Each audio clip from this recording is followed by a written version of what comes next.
মদ খাওয়ার অপরাধে নিজের কলিজার টুকরা ছেলে আবু শাহমাকে পিটাতে পিটাতে ছেলেটাকে দুনিয়া থেকে শেষ করে ফেলেছে। সাইয়েদনা ওমর বললেন, কি খাইছস? কয় মদ খাই নাই। নাবিস খাইছস? এদিকে আয়। ইফতাহ ফামাক, মুখ খোল। হা করার পরে মুখের সামনে নাক নিয়ে গন্ধ দেখে মদের গন্ধ, কলারটা ধরে মসজিদে নববীতে নিয়েছেন। মসজিদে নববীর পিলারে বেঁধেছেন। যেহেতু উনি খলিফা, মসজিদে নববীর ইমাম, জোহরের নামাজের ইমামতি করলেন, সালাম ফিরালেন। হাজার হাজার মানুষ সবাই ওযু করে যখন ঢুকতেছিল দেখে আবু শামা পিলারে বাঁধা। নামাজের পরে বাইরে আসার পরে হাজার হাজার মানুষ তাকিয়ে আছে। প্রেসিডেন্টের ছেলে।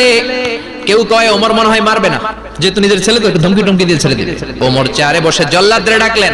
জল্লাদ চাবুক এনে দাঁড়ালেন। ওমর বললেন, ইবদা বিসমিল্লাহ, শুরু কর। জল্লাদ মারতে শুরু করেছে। ওয়াহিদ, তিনটা মারার পরে এক থাপ্পড় মেরে জল্লাদকে 3 হাত দূরে ফেলে দিলেন।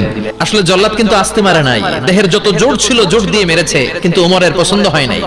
ওমর বলে, আইন্দা কাতালা তা আইন্দে ওয়াহিদ, তোর হিসাবে চাবুক মারা হয়েছে 3টা, আমি ওমরের হিসাবে মায়ের হয়েছে